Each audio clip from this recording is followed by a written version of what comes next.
Buenas, esto es BIM Praxis, el podcast donde el BIM se encuentra con la inteligencia artificial. Exploramos la ciencia, la tecnología y el futuro desde el enfoque de la arquitectura, ingeniería y construcción. ¡Empezamos!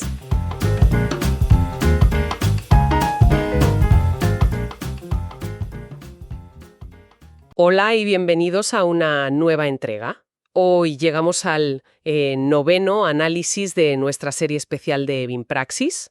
Los papers que cambiaron la historia de la IA. Exacto. Y hoy nos metemos de lleno en un campo de batalla que es, constante en este mundo, la lucha por la eficiencia. Todos queremos modelos de IA que sean como atletas de élite, potentes, precisos, pero a la vez Ágiles, rápidos y que no se agoten a la primera de cambio. Ese es el santo grial, sí. Pero la realidad en ingeniería, y sobre todo en MLOps, es que casi siempre te encuentras con un compromiso. El famoso trade-off. El trade-off de rendimiento, sí. Para ganar precisión tienes que pagar un precio. Y ese precio es coste computacional, velocidad, tamaño, un precio que a veces es altísimo. Pero la pregunta que flota en el aire, y que es el corazón del paper de hoy, es ¿y si esa elección no fuera necesaria? ¿Y si pudieras tenerlo todo? Imagina un único modelo de IA que pudiera cambiar de marcha, que adaptara su complejidad y su coste sobre la marcha, sin tener que volver al taller, sin reentrenarlo. Una especie de navaja suiza para las representaciones de datos. Justo. Y es una idea que suena casi a ciencia ficción, porque va en contra de cómo se han construido los modelos durante años. La rigidez es la norma. Totalmente. Pues esa es precisamente la norma que viene a romper el paper que tenemos sobre la mesa.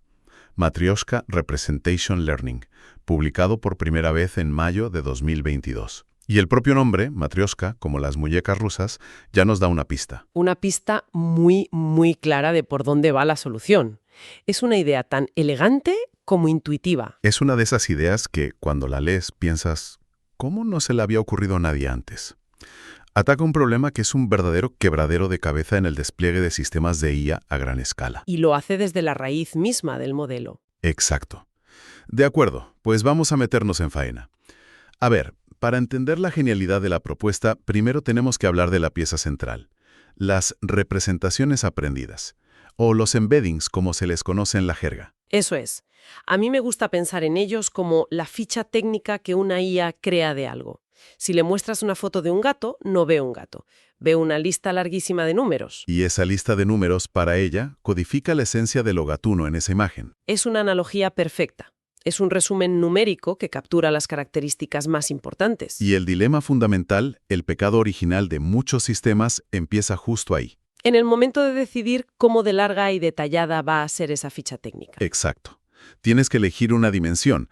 Pongamos 1024 números. Con eso obtienes una ficha súper detallada, muy rica en matices, perfecta para tareas de análisis muy complejas. Pero claro, Mover, almacenar y comparar millones de esas fichas de 1024 números es increíblemente lento y caro. Y la alternativa es irte al otro extremo. Una ficha muy corta, de 128 números, rapidísima de procesar. Ideal para una búsqueda en un móvil. El problema es que en esa compresión tan agresiva pierdes información. Es como intentar describir el Quijote.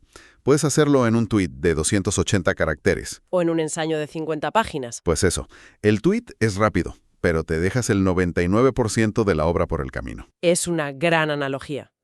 Me recuerda cuando intentas explicar una película compleja a un amigo en 30 segundos. Te quedas con ¿va de un tipo qué? Y pierdes todo el matiz. Pues aquí pasa lo mismo. Pero con millones de euros en costes de computación en juego. Y lo peor de todo es que, una vez que has entrenado a tu modelo para que escriba ensayos de 50 páginas, No puedes pedirle que te haga un tuit. estás atado a ese formato, no hay marcha atrás. Y esa rigidez es una pesadilla a nivel operativo. Obliga a las grandes empresas a entrenar y mantener, ecosistemas enteros de modelos. Claro. Imagina una plataforma de comercio electrónico. Necesitan una versión ligera del modelo para las búsquedas visuales en la app, que tienen que ser instantáneas. Ajá. Pero también necesitan una versión pesada, ultra precisa, en sus servidores para analizar patrones de compra. Y son dos modelos distintos con dos pipelines de datos, dos equipos de mantenimiento. El coste se dispara. Y no es solo un problema de coste económico. El propio paper señala que es un sistema estadísticamente ineficiente. ¿A qué se refieren con eso? Pues que para una tarea simple, como distinguir un perro de un gato, esa ficha de 1024 números es excesiva, es un derroche. Y para una tarea muy compleja, como identificar una subespecie concreta de pájaro, quizás la ficha de 128 se queda corta. Y pierdes la precisión que necesitabas. Al final, es el clásico un tamaño para todo. Que en la práctica significa que no es el tamaño perfecto para casi nada. Siempre estás o malgastando recursos o sacrificando rendimiento. Vale, el problema está clarísimo. O rápido y simple, o listo y lento. Y estás atado a tu elección inicial. Parece un callejón sin salida. ¿Cómo demonios lo solucionan los autores? ¿Cuál es el truco? Pues el truco es dejar de pensar en la ficha técnica como un bloque monolítico. Y empezar a pensar en ella como una muñeca matrioshka. La idea es brillante. Entrenas un único modelo para que genere la ficha más grande y detallada posible, la de 1024, la más completa. Pero lo haces de una forma muy especial. De modo que dentro de esa gran representación, anidadas, ya existan versiones más pequeñas. Y totalmente funcionales. Como las muñecas rusas. Abres la grande y dentro hay otra, un poco más pequeña, pero perfectamente formada. La abres y hay otra más. Cada una es una versión completa de la muñeca, pero a una escala diferente. Llevado a la práctica, esto significa que si una aplicación necesita velocidad máxima, en lugar de usar los 1024 números, simplemente coge los primeros 128. Y ignora el resto. Y lo revolucionario es que esos 128 números no son un trozo incompleto y sin sentido de la ficha grande. Son, por sí mismos, una ficha técnica coherente y de alta calidad. Solo que con menos resolución. Exacto. Espera, eso es lo que me parece casi mágico. Intuitivamente, si tienes una lista de datos que describe algo y la cortas, esperarías que el resultado fuera basura. Información corrupta. Claro, como si cortas una foto por la mitad.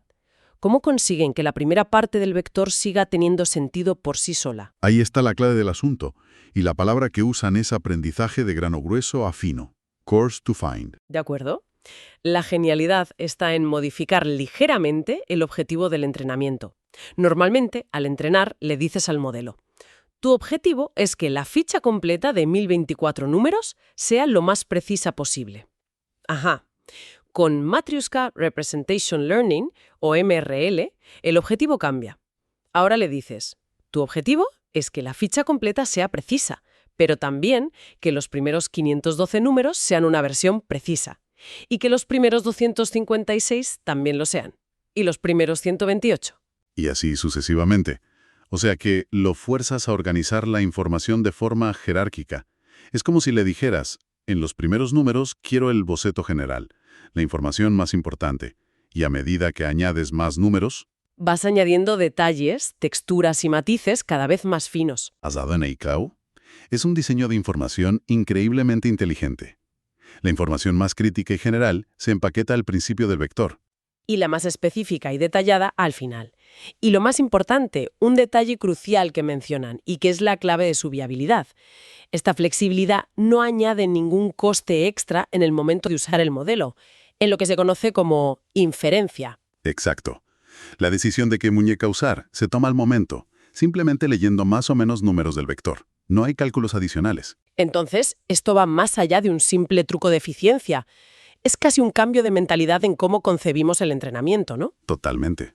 En lugar de construir un rascacielos y luego ver cómo quitamos pisos para hacerlo más ligero, estamos diseñando un edificio modular desde el principio. Exacto. Y esa es la clave de por qué este paper es tan importante. Durante años, la tendencia en IA fue escala, escala, escala. Construir modelos gigantescos. Y luego comprime, comprime, comprime. Intentar hacerlos más pequeños con técnicas posteriores. Este paper demuestra que la eficiencia no tiene por qué ser un paso posterior, una ocurrencia tardía, Puede ser una propiedad intrínseca del modelo. horneada en su ADN desde el principio. Y es interesante ponerlo en contexto con otras técnicas. Antes de MPRL, ¿qué se hacía para intentar solucionar este problema? Había principalmente dos enfoques. Uno es la poda o pruning, que es como coger el modelo ya entrenado y literalmente ir cortando las conexiones neuronales que parecen menos importantes. Como un jardinero que poda un arbusto. Justo. El otro es la cuantización, que consiste en coger los números de la ficha técnica y representarlos con menos precisión, usando enteros en lugar de decimales largos, por ejemplo. Pero ambos métodos suenan destructivos. Una vez que podas algo, no lo puedes recuperar. Y si reduces la precisión, pierdes información para siempre. Ese es el punto. Son técnicas que se aplican a posteriori y que implican una pérdida de información irreversible. MRL es fundamentalmente distinto. No destruye nada. Exacto. Te da acceso a la representación de máxima fidelidad si la necesitas, pero también te ofrece atajos eficientes que ya estaban previstos en el diseño original. Es una solución mucho más elegante. Y flexible. La verdad es que la idea es brillante. Pero las ideas hay que demostrarlas. ¿Qué tal funcionan estas muñecas en el mundo real? ¿Los resultados que presentan están a la altura? Están más que a la altura, son espectaculares. Y los autores se cuidan mucho de probarlo en múltiples escenarios para demostrar que no es un golpe de suerte. A ver, vamos a ver esos números. En el resumen hablan de una reducción de tamaño de hasta 14 veces en los embeddings. En clasificación, en la famosa base de datos ImageNet 1K, Y manteniendo el mismo nivel de precisión. 14 veces. pensemos lo que eso significa. Es la diferencia entre un archivo que ocupa 140 megas y uno que ocupa 10, para un móvil con almacenamiento limitado. O para transmitir datos por una red con poco ancho de banda. Esa diferencia es abismal. Abre la puerta a tener IA mucho más potente en dispositivos de borde, los Edge Devices. Claro, como sensores, cámaras de seguridad inteligentes o incluso wearables. Eso es. Y no solo más pequeños, sino también más rápidos. Mencionan aceleraciones de hasta 14 veces en tareas de búsqueda a gran escala. Que si tienes una base de datos con millones de imágenes, encontrar la que más se parece a la tuya podría pasar de tardar 14 segundos a tardar solo 1. Que, a efectos prácticos para quien lo usa, es la diferencia entre una experiencia frustrante y una que parece mágica. Casi instantánea. Piensa en las aplicaciones de busca por imagen en el comercio electrónico. Una velocidad así cambia por completo la experiencia de compra. Y aquí viene algo que me sorprendió. No solo se trata de ser más eficiente. El paper afirma que MRL puede incluso mejorar la precisión en ciertas tareas. Citan una mejora de hasta un 2% en la clasificación Few-Shot de cola larga. Esto suena muy técnico. ¿Qué significa exactamente? Es uno de los resultados más interesantes y, como dices, contraintuitivos. La clasificación Few-Shot de cola larga es básicamente el reto de identificar categorías para las que tienes muy pocos ejemplos. Entiendo. Piensa en un sistema que tiene que identificar miles de especies de animales, pero para una especie de mariposa muy rara solo tiene 2 fotos. Un problema increíblemente difícil y muy común en el mundo real. Exacto. La hipótesis de por qué MRL ayuda aquí es fascinante.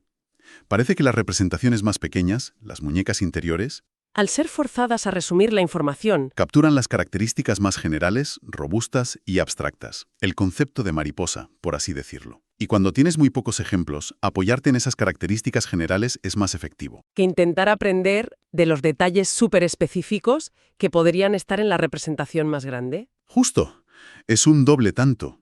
No solo eres más eficiente, sino que mejoras en los casos más difíciles. Y para rematar, subrayan que estas representaciones son igual de robustas que las originales. No se pierde fiabilidad. Fundamental. Pero esto es un truco que solo funciona con imágenes. Para nada. Y esa es otra de las grandes fortalezas del paper. Demuestran la versatilidad de la idea aplicándola a un abanico enorme de arquitecturas y modalidades de datos. ¿Vale? Lo validan en visión, con modelos clásicos como ResNet y más modernos como los Vision Transformers, los BIT. Lo prueban en lenguaje con el archiconocido modelo BERT. E incluso van un paso más allá. Y lo aplican en modelos multimodales, que entienden a la vez imágenes y texto, como Align. Y todo esto no en datasets de juguete, sino en conjuntos de datos a escala web, como ImageNet o JFT, que tienen millones y millones de ejemplos. Correcto. Esto es una señal muy clara para la comunidad científica y para la industria. El mensaje es: Esto no es un experimento de laboratorio. Es una técnica robusta, validada a gran escala y lista para ser implementada en producción. vale, llegados a este punto, está claro que la idea es potente. Pero toda solución suele tener sus contrapartidas. ¿Hay alguna limitación? ¿Es MRL la solución perfecta para todo? Es una pregunta muy pertinente. Los propios autores son honestos al respecto. La técnica no es perfecta. Ajá. Reconocen que para las representaciones más pequeñas, las muñecas más internas, sí que existe una pequeña pero medible pérdida de precisión. ¿Comparado con qué? si las comparas con un modelo que hubiera sido entrenado específicamente para esta dimensión tan pequeña desde el principio. O sea, que una matrioska de 128 dimensiones es muy buena, pero un modelo especializado entrenado solo para 128 dimensiones podría ser ligeramente mejor. Podría serlo.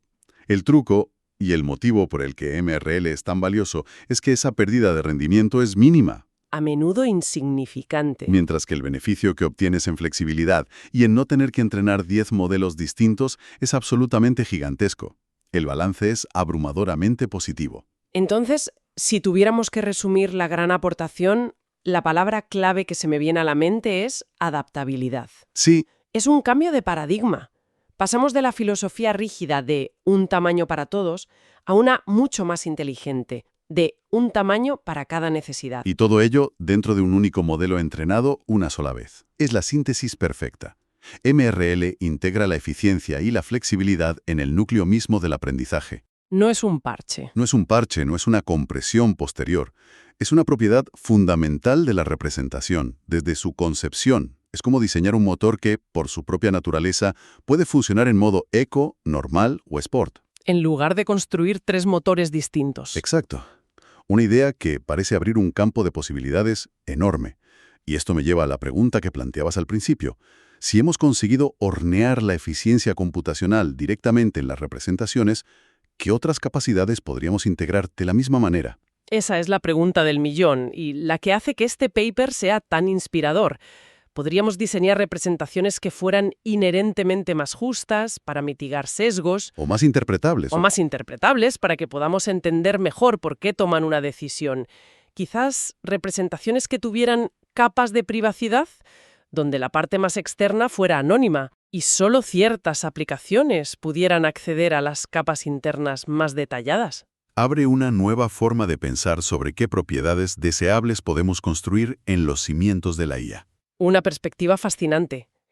Sin duda, Matryoshka Representation Learning es un ejemplo perfecto de una idea elegante, inspirada en un objeto casi infantil, Totalmente. que resulta ser profundamente práctica y con un potencial transformador enorme. Es la belleza de la investigación en su máxima expresión. Ha sido un análisis fascinante y mañana tenemos otro paper que no se queda atrás.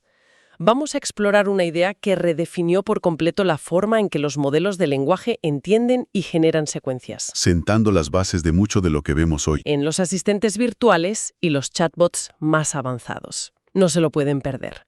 Y como pensamiento final, el concepto de Matryoshka nos deja con una reflexión. Quizás el futuro no está en la carrera armamentística de entrenar modelos cada vez más gigantes para luego intentar hacerlos más pequeños a la fuerza. Sino que quizás el futuro está en enseñar a los modelos a ser inherentemente flexibles, modulares y eficientes desde su concepción, en cada una de sus capas. Un punto de vista muy potente. Con esa idea nos despedimos por hoy. Gracias por acompañarnos en este análisis. Hasta mañana.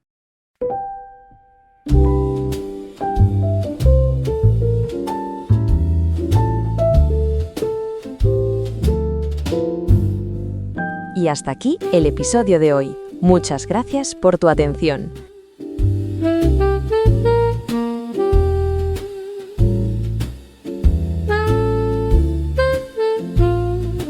Esto es BIM Praxis. Nos escuchamos en el próximo episodio.